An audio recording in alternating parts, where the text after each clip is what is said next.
اور فرمانے لگے ابو فقیہہ تجھے بڑی مار پڑی ہے، بڑی تکلیف پہنچی ہے، میں نے تیری زبان باہر لٹکی ہوئی دیکھی، نکلی ہوئی دیکھی، خشکی آ گئی ہوگی، زبان پہ کانٹے جم گئے ہوں گے، تھوڑا سا پانی پی لے۔ ابو فقیہہ کہتا ابو بکر تیرے احسان کا بدلہ خدا دے گا، تیری مہربانیوں کا بدلہ خدا دے گا، میں نہیں دے سکتا، تو نے پیسے خرچ کر کے مجھے آزاد کرایا، میں تجھے دعا دے سکتا ہوں، میں غریب ہوں، میں نادار ہوں، میں مفلس ہوں، میں مسکین ہوں، اور ابو بکر تنگ نہ کر، میں پانی پی نہیں سکتا۔ کیا بات ہے، کیوں پانی نہیں پی سکتا؟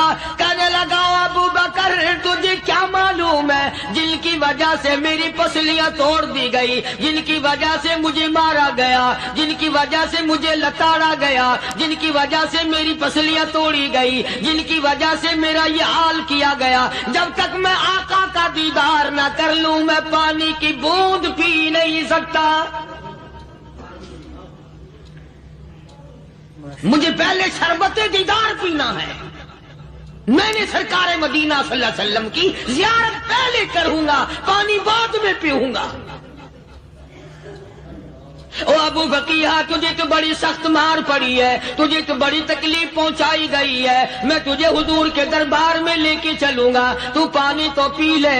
کہتا کوئی مجنون بتاتا ہے، کوئی کہتا ہے دیوانہ، کوئی مجنون بتاتا ہے، کوئی کہتا ہے دیوانہ، یہ تو مرض عشق احمد کا ہوا بیمار میں بھی ہوں۔ اور ابو بکر تجھے کیا معلوم ہے مجھے عشق لگا ہوا ہے، مجھے سوز و گداز لگی ہوئی ہے، میں اپنے دل میں کسی کو بسائے بیٹھا ہوں، جب تک اس آقا کا دیدار نہ کر لوں مجھے چین نہیں آئے گا۔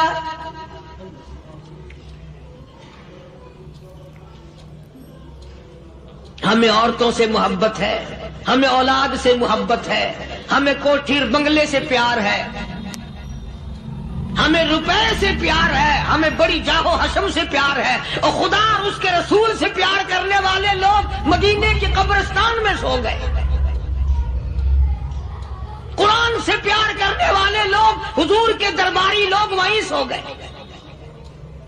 اندازہ لگاؤ کوئی مار کھا کے اپنے ماں باپ کے پاس جائے گا، کوئی بھائی برادری میں جائے گا، کوئی تھانے میں رپورٹ لکھوانے جائے گا، کوئی اسپتال میں سرٹیفکیٹ لینے جائے گا، کوئی ڈاکٹری کرانے جائے گا۔ ابو فقیہہ تم کتنے خوش نصیب ہو، امام الانبیاء کے دربار میں چلے ہو۔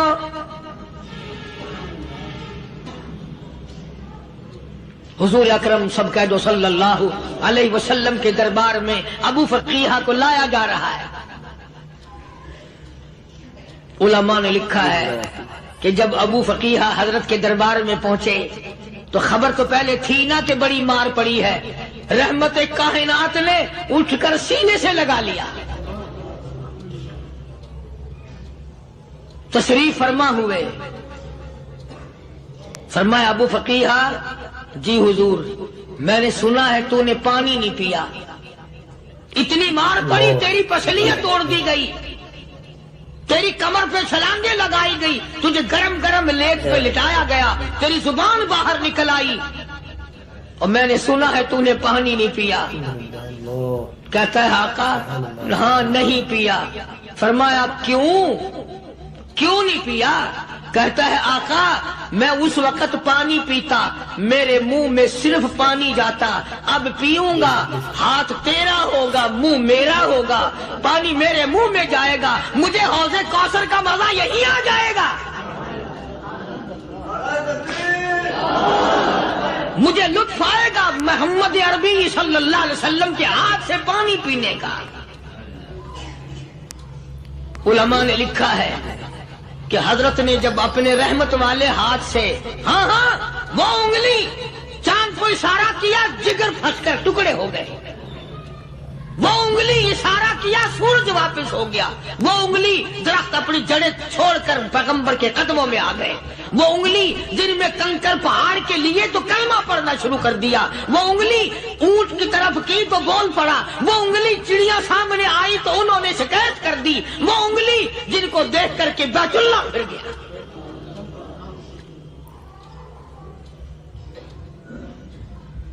مدنی کریم صلی اللہ علیہ وسلم نے یوں پانی کا پیالہ اٹھایا. ابو فقیہ نے پیالہ پکڑنے کے لیے یوں آگے کو ہاتھ کیا. فرمایا اب وہی بات ہوگی, ہاتھ میرا ہوگا منہ تیرا ہوگا, میں اپنے ہاتھ سے پلاؤں گا. ابو فقیہ کو پانی پلا دیا اور پانی پلانے کے بعد پوچھا اب تیرا کیا حال ہے؟ اب حال کیا ہے؟ کہتا آقا تیرے چہرے پہ فدا شمس و قمر, تیرے چہرے پہ فدا شمس و قمر, تیری زلفوں پہ تصدق شام و سحر, تیرے چہرے پہ فدا شمس و قمر, تیری زلفوں پہ تصدق شام و سحر, رخسار پہ ٹھہرے کس کی نظر, تیری بانکے ادا کا کیا کہنا, اور کالی کملی والے تیری زیارت ہوئی سارے دکھ بھول گیا. میرے سارے غم ٹل گئے, میرے سارے دکھ دور ہو گئے, میری ساری پریشانی دور ہو گئی, اور میں تو اب مزے میں ہوں. جناب ابو بکر صدیق رضی اللہ تعالیٰ عنہ نے مال خرچ کیا, صحابہ کرام کی جانیں بچائیں. قیامت کا دن ہوگا, ساری کائنات کی پیشی ہوگی. اللہ پاک پوچھے گا کہ دنیا میں کیا کرتا تھا؟ کوئی کہے گا میں کھیتی باڑی کرتا تھا, کوئی کہے گا میں دفتر میں نوکر تھا, کوئی کہے گا میری دکان تھی, کوئی کہے گا میں یہ کمائی کرتا تھا, کوئی کہے گا میں یہ کمائی کرتا تھا. آئے گی باری ابو بکر کی, اللہ پاک پوچھے گا دنیا سے کیا لایا؟ ابو فقیہ, حضرت بلال, حضرت نادیہ, حضرت زنیرہ اور کتنے صحابہ کرام کی جماعت کو پکڑ کر اللہ کے عدالت میں کھڑا کر کے ابو بکر کہے گا الہی صدیق کی کمائی تیرے سامنے موجود ہے. مبارک ہیں یہ لوگ کہ ان حضرات نے محض اللہ اور اس کے رسول کریم صلی اللہ علیہ وسلم کو راضی کرنے کے لیے اپنا سب کچھ قربان کر دیا. اور خود رسول کریم صلی اللہ علیہ وسلم نے ان کو ایسی تعلیم دی, ایسے اخلاق دیے کہ حد ہو گئی. دربار رسالت ہے, ایک کافر مسافر آتا ہے بھی کافر, ہے بھی مسافر, ہے بھی معمر, بوڑھا آدمی ہے. کبھی کبھی سوچتا ہوں کہ اس زمانے کے تو کافروں میں بھی کوئی خوبی ہوا کرتی تھی. منافقت تو نہیں تھی نا, منافقت نہیں تھی, چال بازی نہیں کرتے تھے, ہیرا پھیری نہیں کرتے تھے. سبحان وہ بوڑھا مسافر کافر سرکار دو عالم صلی اللہ علیہ وسلم کے دربار میں آیا, آ کے کہنے لگا نبی اللہ میں بوڑھا ہوں, مسافر ہوں بھی تیرا تیرے خدا کا منکر, پر میں سوال کرتا ہوں کوئی سواری دو, میرا گھر بڑا دور ہے, میں اس پر سوار ہو کر اپنے گھر پہنچ جاؤں. بے شک بے شک. حالانکہ مسلمانوں کے پاس سواریاں کہاں تھی, خود تنگی میں تھے, وطن چھوڑ کے آئے, قربانیاں دے کے آئے, پتے چباتے ہوئے آئے, پانی پورا رج کے پینے کے لیے پانی نہیں ملتا.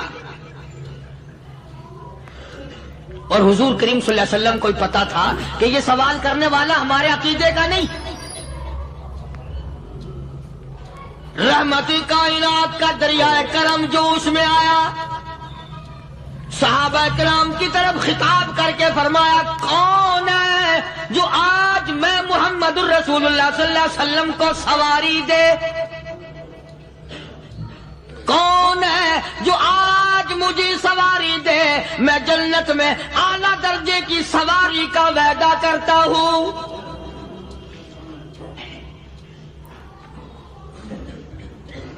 حضرت عبادہ بن ثابت رضی اللہ تعالیٰ عنہ صحابے اٹھے اور اپنی ڈاچی, اپنی اونٹنی حضور کے ہاتھ میں پکڑا دی اور حضور نے اس مسافر کو دے دی کہ لے بھائی سواری تجھے مل گئی۔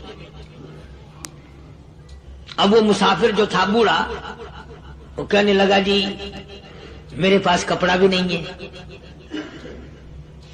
اب تم جیسا اگر کوئی سیٹ ہوتا نا آنکھیں نکالتا کہ ہم نے تیرے لیے یہاں کو ٹیکسٹائل مل چلا رکھے، سواری مل گئی تو اور آگے کو چل گیا، راستہ پکڑا پڑا جا۔ خدا جانے دھکے دیتے، خدا جانے مکے مارتے، خدا جانے کتنی باتیں بناتے۔ امام الانبیاء محبوب کبریا حضرت محمد مصطفیٰ صلی اللہ تعالی علیہ وسلم پھر کھڑے ہو گئے، صحابہ کرام کو خطاب کر کے فرمایا کون ہے جو آج مجھے کپڑا دے، کل میں جنت میں اعلیٰ درجے کی پوشاک اور لباس جوڑوں کا وعدہ کرتا ہوں۔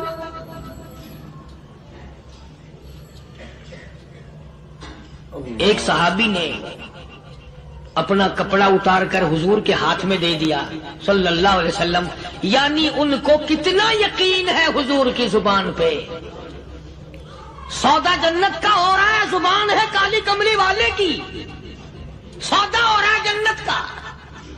اور آج تمہیں سارا قرآن سنا دو، وہ سنانے والے کا بھی ڈلا تے سننے والا مولوی کہتے رہتے ہیں یار کوئی بات نہیں، جنت کس نے دیکھی ہے؟ صحابہ کرام میں سے کسی نے کپڑا دے دیا، حضور کریم صلی اللہ علیہ وسلم نے کپڑا لیا اور اس مسافر کو دے دیا کہ لے بھی کپڑا بھی مل گیا۔ ہے بھی کافر، اپنے عقیدے کا نہیں، اپنے قبیلے کا نہیں، اپنے خاندان کا نہیں۔ اب وہ کہنے لگا کہ نبی اللہ مجھے بھوک بھی لگی ہے، میں نے روٹی بھی کھانی ہے۔ مدنی کریم صلی اللہ تعالی علیہ وسلم پھر کھڑے ہو گئے اور صحابہ کرام کو خطاب کر کے فرمایا کون ہے جو مجھے آج کھانا دے، روٹی دے، کل میں جنت میں اعلیٰ درجے کے کھانے کا وعدہ کرتا ہوں۔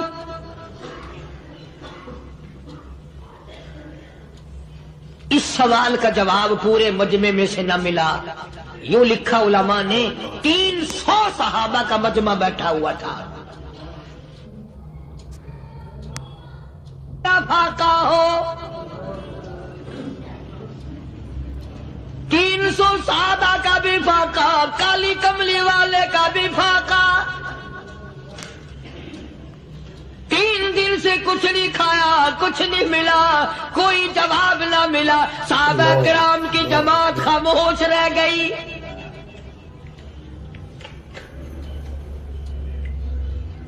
سلمان فارسی رضی اللہ تعالیٰ عنہ اٹھے اور اس مسافر کا ہاتھ پکڑا اور کہنے لگا میں تجھے ایسے دروازے پہ لے کے چلوں گا جہاں سے کچھ نہ کچھ کھانے کے لیے مل جائے گا۔ آیا ہے سلمان فارسی مسافر کو لے کر خاتون جنت سیدہ فاطمہ الزہرا رضی اللہ تعالیٰ عنہا کے دروازے پہ اور آواز لگائی یا اہل بیت رسول اللہ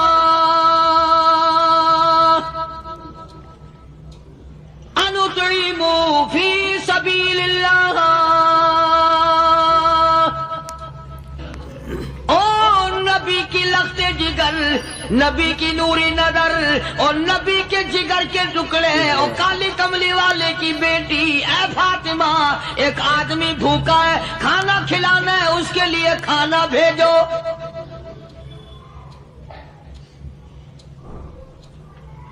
اندر سے آواز آتی ہے اور رونے کیسی آواز میں جواب ملا۔ سیدنا حسن سیدنا حسین رضی اللہ تعالیٰ عنہما، ان کی شکلیں دیکھو، 4 دن کے فاقے نے بچوں کی شکل بگاڑ دی۔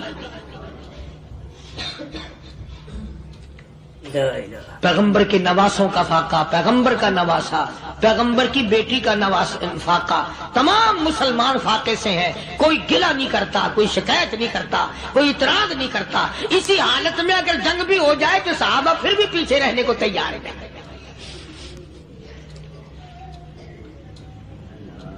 جب اندر سے یہ جواب ملا کہ تمہارا تو 3 دن کا فاقہ ہے، فاطمہ کہتی ہے میرا اور میرے بچوں کا 4 دن کا فاقہ ہے، تو سلمان فارسی اس مسافر کو لے کے واپس ہونے لگا۔ اندر سے آواز آتی ہے خالی نہ جاؤ، میرے سر کی چادر لے جاؤ، یہ لے جا کر یہودی کے پاس گروی رکھ دو، گہنا رکھ دو، غلہ لے آؤ، میں پیس پکا کے کھلا کے بھیجوں گی۔ سبحان اللہ سبحان اللہ ماشاء اللہ اللہ۔ کہاں آج ایسے سخی عورت ہیں، کہاں ایسے سخی مرد ہیں؟ مسافر کو کون کھلائے، دین پر خرچ کون کرے؟ کسی طالب علموں کو، آپ میں سے اکثریت ایسے لوگوں کی ہے جنہوں نے ساری عمر میں، سارے سال میں کبھی ایک قرآن پڑھنے والے طالب علم کو روٹی نہیں کھلائی، اور پھر یہ کبھی نہیں سوچا کہ میں آخر کما رہا ہوں کہ کیا کر رہا ہوں۔ بس شیطان یوں کہہ دیتا ہے یہ تو بڑے بڑے امیروں کا کام ہے، تو غریب آدمی ہے، تیرے بس کا یہ کہاں کام ہے؟ یہ تو بڑے بڑے امیروں کا کام ہے طالب علموں کو، مسافروں کو کھانا کھلانا۔ کل قیامت میں اگر اللہ نے یہ فرما دیا کہ جنت تو میں نے امیروں کے لیے بنائی ہے، تو مزدور ادھار، یہاں سے پھر کیا بنے گا؟ مولانا مظفر حسین صاحب کاندھلی، سب کہہ دو رحمت اللہ علیہ، بہت بڑے بزرگ گزرے ہیں، ہمارے اکابر میں سے ہیں۔ کاندھلا ایک قصبہ ہے جس نے بڑے بڑے ولی پیدا کیے ہیں۔ مولانا مظفر حسین صاحب کاندھلی، مولانا الہی بخش صاحب کاندھلی، مولانا محمد زکریا صاحب شیخ الحدیث رحمت اللہ علیہ کاندھلے کے، مولانا محمد الیاس صاحب دہلوی رحمت اللہ علیہ امیر تبلیغی جماعت کے ایجاد کرنے والے، شروع فرمانے والے، یہ بھی کاندھلے کے ہیں۔ تو یہ سارے بزرگ اس قصبہ کاندھلے کے ہیں۔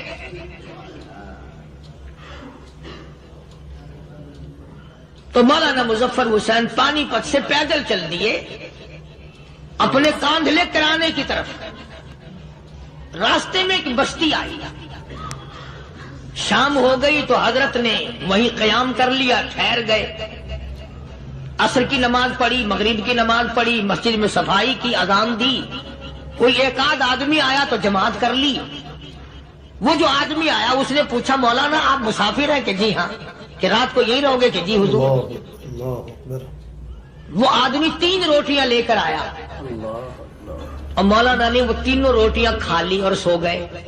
تو مولانا فرماتے ہیں کہ مجھے اس رات میں حضور اکرم صلی اللہ علیہ وسلم کا 3 مرتبہ دیدار مل گیا،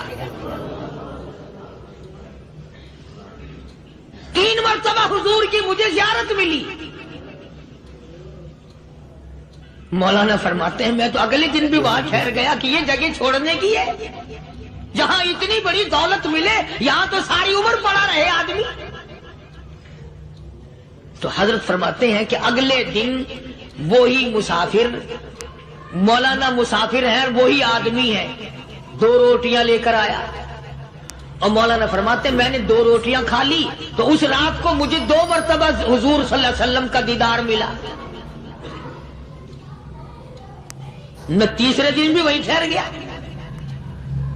تیسرے دن شام کو وہی آدمی 1 روٹی لے کر آیا اور میں نے وہ روٹی کھا لی تو اس رات کو حضور کریم صلی اللہ علیہ وسلم کی 1 مرتبہ زیارت ہوئی، 1 مرتبہ دیدار ملا۔ تو مولانا فرماتے ہیں میری سمجھ میں یہ بات بیٹھ گئی کہ یہ نہ تو جگہ کی برکت نہ بستی کی برکت، یہ تو اس کی روٹیوں کی برکت ہے۔ 3 کھائی تو 3 مرتبہ دیدار ہوا، 2 کھائی تو 2 مرتبہ دیدار ہوا، 1 کھائی تو 1 مرتبہ، یہ تو اس کی روٹی کی کرامت ہے۔ تو وہی آدمی جو روٹی لانے والا تھا وہ کہنے لگا مولانا کل آپ تشریف لے جائیں، یہاں نہ ٹھہرنا۔ تو حضرت فرماتے ہیں میں نے کہا کیوں بھائی، مجھے تو ایسی دولت مل رہی ہے میں یہیں پڑا رہا ہوں۔ وہ کہنے لگا اللہ والے آپ کو پتہ نہیں، پرسوں میں مزدوری کر کے اتنا ہی آٹا لایا تھا کہ 3 روٹیاں بنی، اتنا ہی آٹا بنا تھا، 3 روٹیاں بنی، میں اپنے نام کی روٹی اٹھا کے چل دیا۔ میری بیوی نے پوچھا کہاں؟ میں نے بتایا مسجد میں ایک اللہ والا مسافر ہے۔ وہ کہنے لگی میں بھی فاقہ کر لوں گی، میرے نام کی روٹی بھی اس مسافر کے لیے لے جا۔ سبحان اللہ ماشاء اللہ۔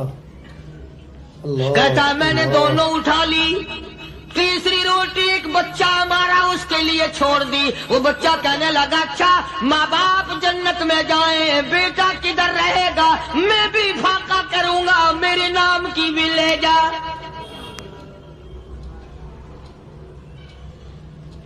میں نے تینوں روٹیاں لا دی اور اگلے دن جو میں نے مزدوری کی اس کی 3 روٹیاں بنی.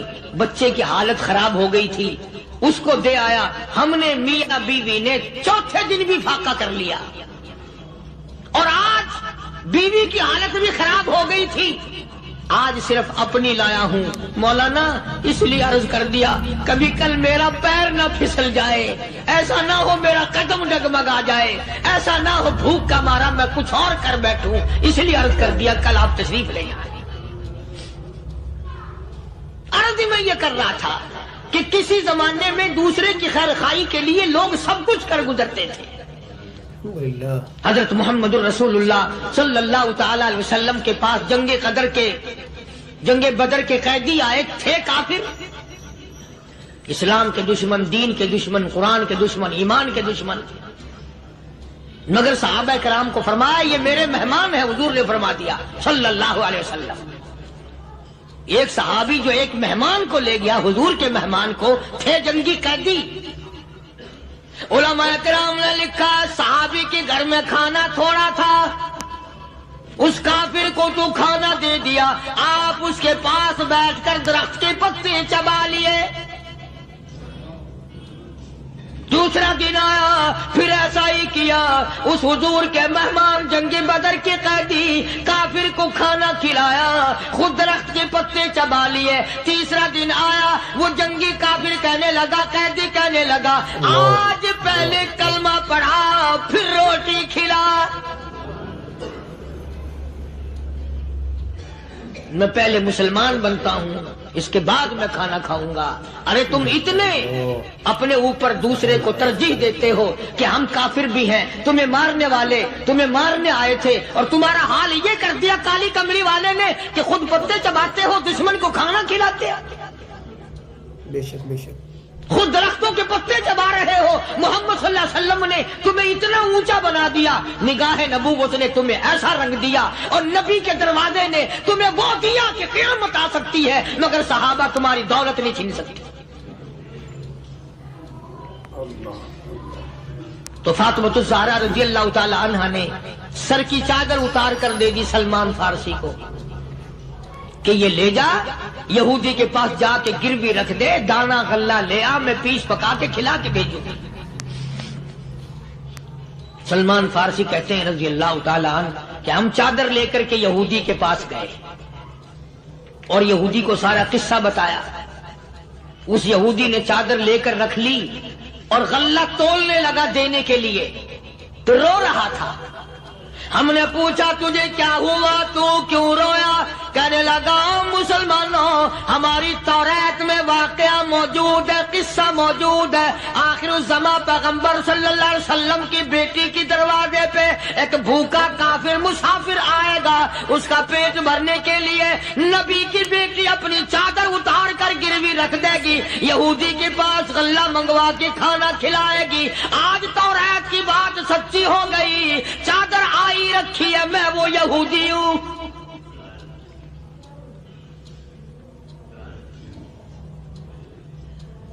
اور غلہ تول کر دے دیا. سلمان فارسی کہتے ہیں یہودی میری ساتھ ساتھ چل دیا.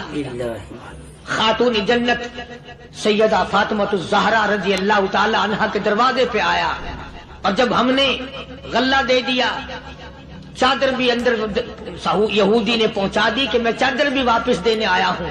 اور سلمان کو کہنے لگا دیر نہ لگا, دیر نہ کر. کیوں؟ میری توریت نے تصدیق کر دی کہ یہ نبی برحق ہے. اب ایسا نہ ہو میرا دم نکل جائے, میں کفر پہ مر جاؤں. جلدی کر, مجھے سرکار کے دربار میں لے چل, میں مسلمان بنتا ہوں.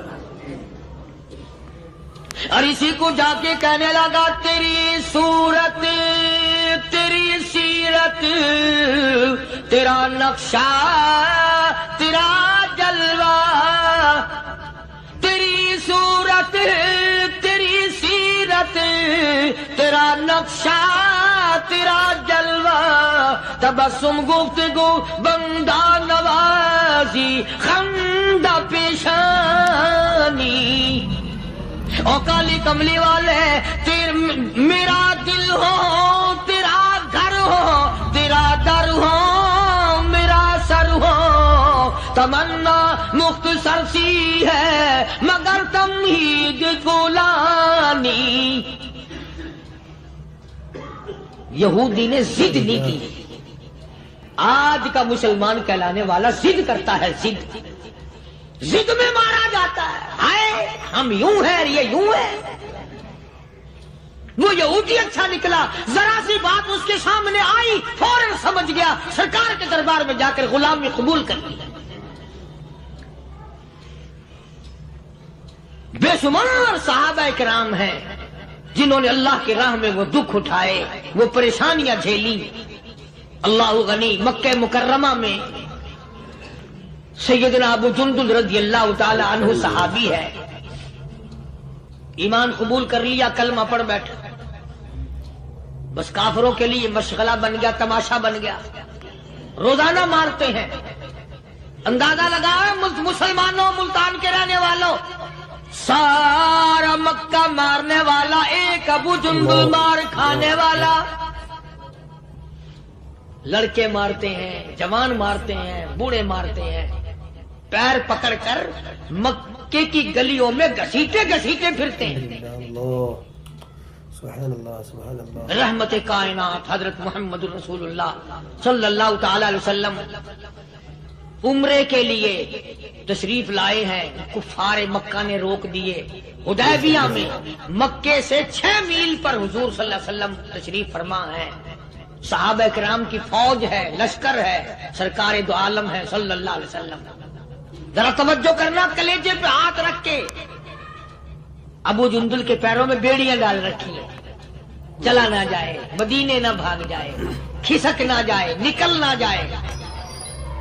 ابو جندل یہ آس لگا کر, یہ آرزو لگا کر مدینے کی طرف چلا جاؤں گا, مسلمان قریب آئے ہوئے ان میں شامل ہو جاؤں گا, میں بھی آزادی سے نماز پڑھوں گا, کالی کملی والے کا دیدار کیا کروں گا, میرے مصیبتوں کے دن ختم ہو جائیں گے, میری تکلیف کے دن ختم ہو جائیں گے, میری مصیبتیں ٹل جائیں گی. گرتا پڑتا پہاڑوں کے اوپر سے چڑھتا اترتا بڑی مشکل سے حضور کے دربار میں پہنچا. خدائی فیصلہ سنو, اللہ کے قرآن کا فیصلہ سنو, اللہ کے کلام کا فیصلہ سنو. جس کا کان میرا کلام سننے کے لیے تیار نہیں, جس کو میرا قرآن سن کے مزہ نہیں آتا, جس کو میرا کلام سن کے حلاوت نہیں آتی, جس کو میرا کلام سن کے لذت نہیں آتی, جس کی روح تازی نہیں ہوتی, جس کو لطف نہیں آتا, جس کو کیف نہیں آتا, جس کو سرور نہیں آتا, جو میرا قرآن سننے کو تیار نہیں, جو میرا قرآن آنکھوں سے دیکھنے کو تیار نہیں, جو میرا قرآن سننے سمجھنے کے لیے تیار نہیں, آؤ پھر خدائی فیصلہ سنو. فرمایا اولئک کالانعام. میرا فیصلہ نہیں, کسی پارٹی کا فیصلہ نہیں, کسی فرقے کا نہیں, کسی طبقے کا نہیں, کسی جماعت کا نہیں. فرمایا اولئک کالانعام. ادا کرنے والا مالک و خالق کہتا ہے مجھے اپنی کبریائی کی قسم, یہ سارے جانور ہیں, سارے کے سارے جانور ہیں, یہ درندے ہیں جو ایک دوسرے کو چیر پاڑ کر کھاتے ہیں, یہ درندے ہیں جو ایک دوسرے کا خون پیتے ہیں. فرمایا بل ہم اضل, جانوروں سے بھی بدتر. کے دل میں قرآن سن کر ترس نہیں, جس دل میں رحم نہیں, اپنے سے کمزور دیکھ کر جس کے دل میں شفقت نہیں, مہربانی کا مادہ نہیں.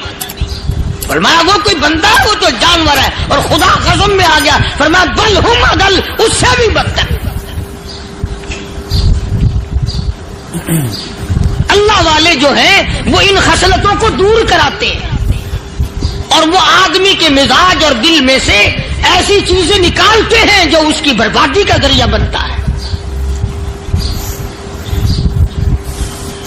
دل کی بیماریوں کا کسی کو فکر نہیں. بخار ہو جائے, آپ چڑھ جائے, آپ کو پتہ چل جاتا ہے نزلہ ہو جائے آپ کو پتہ چل جاتا ہے، کھانسی ہو جائے پتہ چل جاتا ہے، دل کی بیماریوں کا کیا پتہ چلے؟ صحابہ اکرام رضوان اللہ تعالی علیہم اجمعین کی جماعت کے اللہ پاک کے محبوب حضرت محمد الرسول اللہ صلی اللہ تعالی علیہ وسلم نے دلوں کی صفائی کی. پہلے لوگ جھونپڑیوں میں کچے کوٹھوں میں رہتے تھے، نہ اتنی صفائی تھی نہ اتنی ترقی تھی. آج برتنوں کی صفائی دیکھو، کپڑوں کی صفائی دیکھو، مکان کی صفائی دیکھو، رات دن بس اسی دھندے میں لگے ہوئے، سارا دن برتن دھونے سے فرصت نہیں، سارا دن کپڑوں کے بناؤ اور سنوار میں فرصت نہیں. تو اللہ والے ایسے موقع پر بڑی عجیب بات کہتے ہیں. وہی مجذوب ہے، مجذوب علی رحمت کہتے ہیں بظاہر تو ہر شے میں بے حد صفائی، بظاہر تو ہر شے میں بے حد صفائی، مگر دل میں ہے گندگی انتہائی. بظاہر تو ہر شے میں چہرے کی صفائی، بدن کی صفائی، نہ جانے کتنی قسم کا صابن ہے، نہ جانے کتنی قسم کے پاؤڈر ہیں، نہ جانے کتنی قسم کے شیمپو ہیں، نہ جانے کتنی قسم کے کپڑے ہیں، کیا چال ڈھال ہے، کیا نئے نئے ڈیزائن ہے. مجذوب کہتا سب کچھ دیکھ لیا، بظاہر تو ہر شے میں بے حد صفائی، مگر دل میں ہے گندگی انتہائی. جس یار کی بیٹھک میں بیٹھ کے کھانا کھایا، جس رشتہ دار کی بیٹھک میں بیٹھ کے کھانا کھایا، اسی کی بہن کو دیکھ کر آبرو پہ ڈاکہ ڈالنے کا پروگرام ہے. جس دوست کے گھر میں بیٹھ کے کھانا کھایا، اسی دوست کی بیوی کی عزت لوٹنے کا پروگرام ہے. پرانے زمانے میں اب بھی دلی جیسے شہر میں اگر دعوت کی جاتی ہے تو وہاں ایک تشتری میں نمک آتا ہے سب سے پہلے. عرب میں بھی دستور تھا پرانے زمانے میں، اگر کوئی دعوت کرتا، کوئی تقریب کرتا، سب سے پہلے نمک آتا تھا. ایک ایک انگلی ہر شخص نمک چاٹتا تھا. کیا مطلب؟ جس نے نمک چاٹ لیا اب وہ نمک حرامی نہیں بنے گا.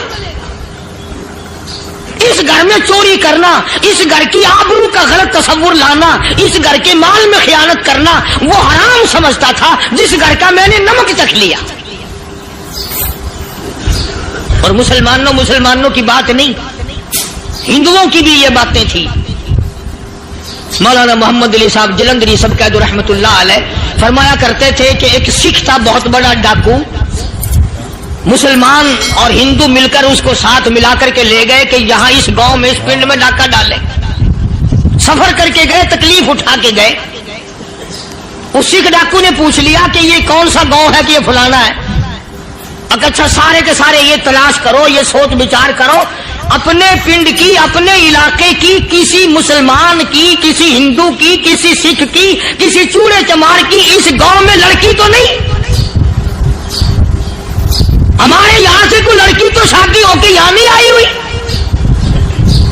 ان ساروں میں سے کہنے لگا کہ ہمارے بھنگی کی لڑکی جمادار کی یہاں آئی ہوئی ہے. کہنے لگا واپس چلو، بیٹی بیٹی ہے چاہے بھنگی کی ہو یا نواب کی ہو. ارے کل بیٹی کا ڈولا دیا تھا، آج ڈاکہ ڈالیں گے، شرم نہیں آئے گی؟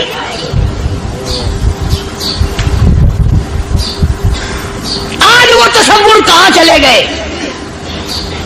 اور ہم سب روتے پھرتے ہیں سکون نہیں، سکون نہیں، اطمینان نہیں. ارے اطمینان آئے گا کیسے؟ ہمارے دل بے ایمان ہے، نیتیں خراب ہے، آئے گا کہاں سے؟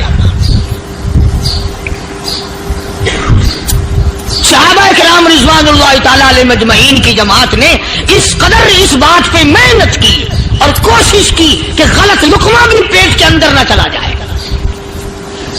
چنانچہ میں علی الاعلان کہتا ہوں 1,29,000 صحابہ کرام، کالی کملی والے کے دیوانے اور پروانے، حضور کے یار جانثار، حضور کے ساتھ پھاقا کھانے والے، پھاقوں مرنے والے، پتھر کھانے والے، اپنے بچوں کے ٹکڑے ہوتے ہوئے دیکھ کر لا الہ الا اللہ محمد الرسول اللہ کی صدا بلند کرنے والے صحابہ کرام کا یہ حال تھا.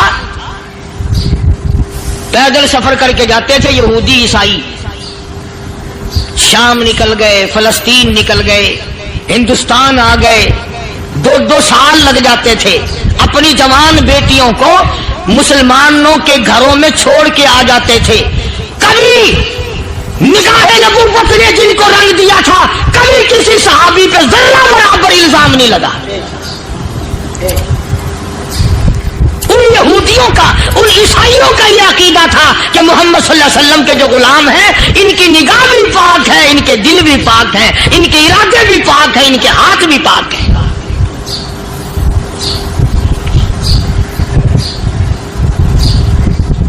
مصر کے گورنر نے, مصر کے جنرل کرنل نے خط لکھا سیدنا فاروق اعظم رضی اللہ تعالی عنہ کی خدمت میں. دور خلافت ہے حضرت فاروق اعظم کا. کیا خط لکھا کہ حضور مجھے کافی وقت گزر گیا ہے اور فلاں علاقے میں آپ کے حکم سے ہم نے جانا ہے اور راستہ صرف ایک ہے اور اس راستے میں جال بچھا دیا گیا. اب مجھے مشورہ دیں میں کیا کروں, حکم دیں مجھے. جال کیا بچھا دیا گیا کہ ہمیں پتہ چل گیا ہے عیسائیوں نے پروگرام بنایا, سینکڑوں لڑکیاں تلاش کر کر کے بڑی خوبصورت حسینہ اکٹھی کی ہیں, ان کو گانے بجانے کی ٹریننگ دی ہے, ان کو اچھی اچھی آوازوں والی لڑکیاں ڈھونڈ کے لائے ہیں اور انہوں نے یہ پروگرام بنایا کہ جب مسلمانوں کی فوج اس گلی سے گزرے گی ان کوٹھوں کے اوپر چڑھ کے گانا بجانا کریں گے تاکہ ان کے دل میں بدماشی آئے اور ان کا بیڑا غرق ہو.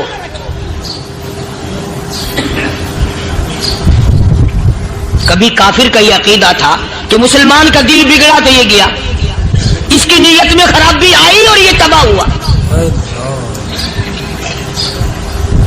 جناب فاروق اعظم رضی اللہ تعالیٰ عنہ نے اسے یہ خط نہیں لکھا کہ تو قرآن پڑھا کر, تو نفل پڑھا کر. امیر المومنین خلیفۃ المسلمین سیدنا فاروق اعظم رضی اللہ تعالیٰ عنہ نے اپنے جنرل کرنل کو خط لکھا کہ اس میں لمبی چوڑی فکر کی کوئی بات نہیں, اس میں کوئی پریشانی والی بات نہیں, کوئی سوچ و بچار والی بات نہیں. سارے تیری فوج میں تیری کمان میں مسلمان ہیں, سب کو اکٹھا کر لے, ساروں کو اکٹھا کر کے قرآن کریم کے سورت نور کی 2 آیتیں سنا دے.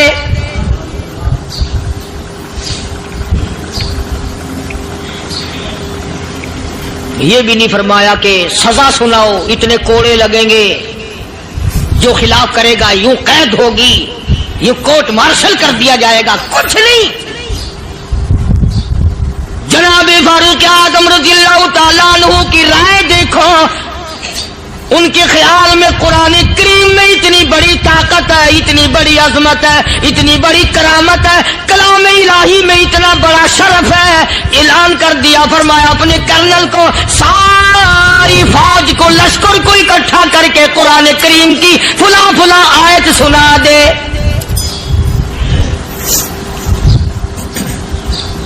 اور اس کے بعد بے دھڑک فوج کو لشکر کو اسی راستے سے گزار کے لے جا, بے دھڑک لے جا. ہائے کبھی قرآن کی 2 آیتوں سے کام بن جاتا تھا, اب سارے قرآن سے میرا تیرا کام نہیں بنتا. قصور قرآن کا نہیں ہے, یہ میرا تیرا ہے. یہ تو اتنی وفادار کلام ہے, اتنی پاک کلام ہے, خدا کی قسم.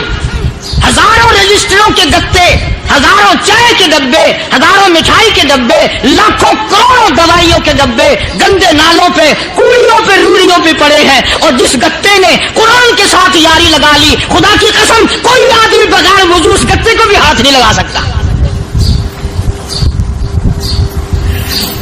ہزاروں نہیں لاکھوں کپڑے مارکیٹ میں پڑے, پر جس کپڑے نے قرآن سے یاری لگا لی, جو کپڑا جسدان بن کر قرآن پہ چڑھ گیا, لوگ اس کو بھی چومتے ہیں اور چومنا چاہیے. یارو کپڑے نے قرآن سے یاری لگائی تو کپڑا عظمت والا بن گیا, گتے نے یاری لگا لی تو گتا بن گیا. ہزاروں قسم کے کاغذات روزانہ ذلیل ہوتے پھرتے ہیں, جس کاغذ پہ قرآن لکھا گیا وہ عظمت پا گیا, جس سیاہی سے قرآن لکھا گیا وہ سیاہی عظمت والی بن گئی. ارے اگر مسلمان قرآن کو اپنے اندر پیدا کر لے, اس کی عظمت کو بسا لے, اس کو اپنا لاہ عمل بنا لے, اس کو اپنے سر پہ رکھ لے, تو کیا یہ بندہ قرآن کے ساتھ وفاداری کرے تو قرآن کیا خیال ہے, قرآن بے وفائی کر دے گا؟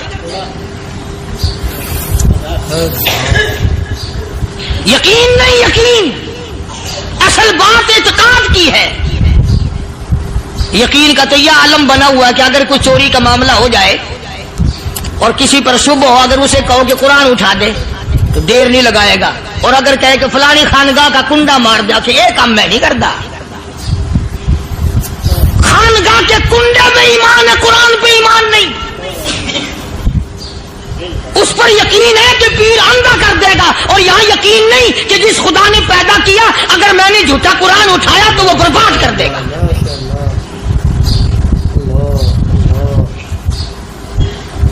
عجیب عجیب لوگ ہیں. چنانچہ مصر کے کرنل نے، مصر کے جنرل نے ساری فوج کو اکٹھا کر لیا. اس نے بھی یہ بات تو نہیں کہی کہ فاروق اعظم کو دوبارہ خط لکھتا کہ حضرت یہ تو 2 آیتیں آپ نے لکھی، یہ تو سارا قرآن روز پڑھتے ہیں، پر بنے گا کیا؟ جیسے فاروق اعظم کا یقین تھا، فاروق اعظم کی فوج کے کرنل کا بھی یقین ہے، فاروق اعظم کے فوج کے جنرل کا بھی یقین ہے. اس نے ساری فوج کو اکٹھا کیا، لشکر کو جمع کیا، اور اس کے بعد کہنے لگا قل للمؤمنین یغضوا من ابصارکم ویحفظوا فروجہم ذالک ازکی لہم ان اللہ خبیر بما یصنعون. او لوگوں، خدا تمہیں کہتا ہے اپنی آنکھوں کی حفاظت کرو. اگر تمہاری نظریں غلط جگہ پڑی، اپنی عزت کی حفاظت کرو، اپنی آبرو کی حفاظت کرو. اگر غلط نظریں پڑی، غلط استعمال ہوئی، ان اللہ خبیر بما یصنعون.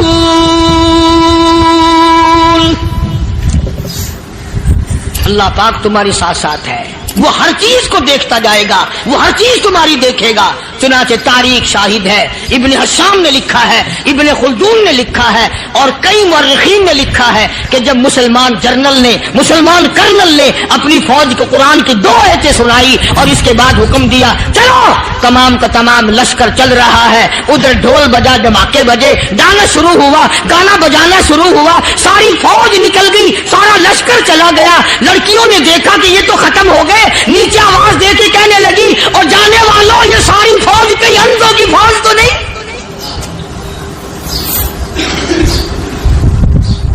یہ حسن کا نظارہ اور یہ ڈانس اور یہ آواز، ہم ناچ ناچ کے تھک گئی، کوئی سر نہیں اٹھاتا.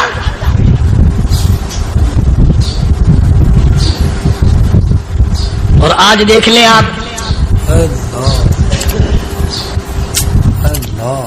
ہر گھر کے اوپر وہ لگا ہوا ہے ایریل، لعنت کا ایریل لگا ہوا ہے، لعنت کا ایریل. حاجیو تم کیا کہتے ہو کہ ہمارے گھر کا اس میں کیا بگڑے گا؟ خدا کی قسم وہ بگڑتا ہے، وہ دیمک لگتی ہے، وہ تباہی پھرتی ہے، تمہیں پتہ بھی نہیں چلتا. تم نے کیا سوچ رکھا ہے؟ مسلمان کرنل کے حکم پہ ساری فوج نکل گئی. ناچنے والی گانے والی لڑکیاں عیسائیوں کی حیران ہیں. کیا ہوا؟ لاکھوں کی تعداد میں فوج گزر گئی، کوئی نگاہ اٹھا کے نہیں دیکھتا. ایک مسلمان سپاہی گزرتا گزرتا نیچی نظریں کیے کہنے لگا سر کیسے اٹھائے، نگاہ کیسے کوئی اٹھائے گا؟ یہ سارے کے سارے اللہ کا قرآن سن کر آئے ہیں.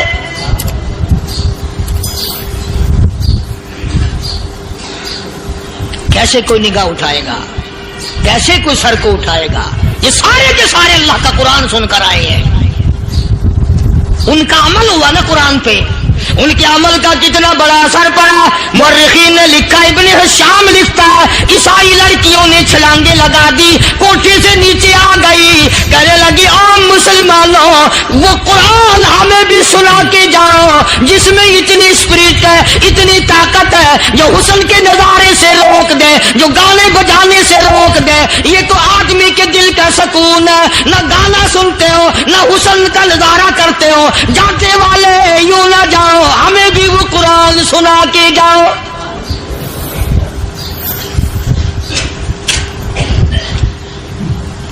اس قرآن میں کتنی بڑی طاقت ہے، وہ کتنی عظمت ہوگی اس میں. اس کلام میں کتنی برکت ہوگی جس کلام میں یہ تاثیر ہے کہ وہ ایسی ایسی چیزوں سے روک دیتا ہے. چنانچہ ایک مسلمان سپاہی چلتا بھی جاتا ہے اور کہنے لگا وَقُلْ لِلْمُؤْمِنِينَ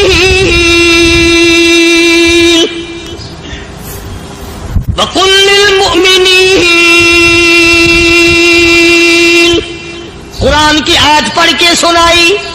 سینکڑوں نہیں بے شمار لڑکیاں ایک مسلمان کی زبان سے اللہ کا قرآن سن کے کہنے لگی اور جانے والوں چھوڑ کے نہ جاؤ ہمیں بھی کلمہ پڑھاؤ.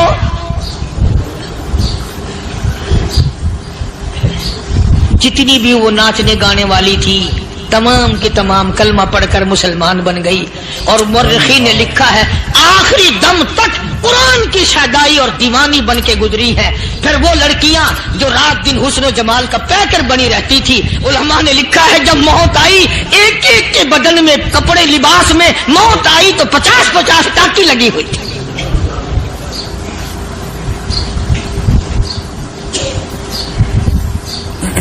بظاہر تو آج بھی بڑی جھاڑا پنجی ہے بڑی صفائی ہے بڑی دوڑ دھوپ ہے. اسی کو مجذوب الاعلان کہتا بظاہر تو ہر شے میں بے حد صفائی مگر دل میں ہے گندگی انتہائی کبھی اس کے دھوکے میں آنا نہ بھائی یہ سب ہے رعائی یہ بس ہے رعائی. یہ تو چیز ہی کچھ نہیں. بڑے بڑے دھندے ہمیں پلٹتے دیکھے بڑے بڑے نظام بگڑتے دیکھے. ماشاء اللہ ماشاء اللہ. اللہ تعالیٰ حضرت کی بال بال مغفرت فرمائے جنت الفردوس میں اعلیٰ تعالیٰ مقام عطا فرمائے. واقعی اللہ تعالیٰ نے حضرت کو بڑے ہی سنجیدہ قسم کا انداز دیا تھا بڑا ہی پیارا انداز بڑے ہی اچھے لب و لہجے کے اندر حضرت بیان فرماتے ہیں اور حضرت کی بات بڑے جلدی دل میں اتر جاتی ہے. بہت سے لوگوں کی زندگیاں بدل چکی ہیں اور بدلی ہیں یقیناً. اللہ تعالیٰ ہمیں بھی اس بیان کے ذریعے سے اپنی زندگی کو بدلنے کی توفیق مرحمت فرمائے اور ہمیں اپنی زندگی کو اچھے طریقے سے اپنے حضور صلی اللہ علیہ وسلم کے مطابق زندگی گزارنے کی توفیق مرحمت فرمائے. ان کے بتائے ہوئے رستے پر چلنے کی توفیق مرحمت فرمائے اور ہمیں 5 وقت نماز پڑھنے کی توفیق مرحمت فرمائے. جزاک اللہ خیرا و احسن الجزاء.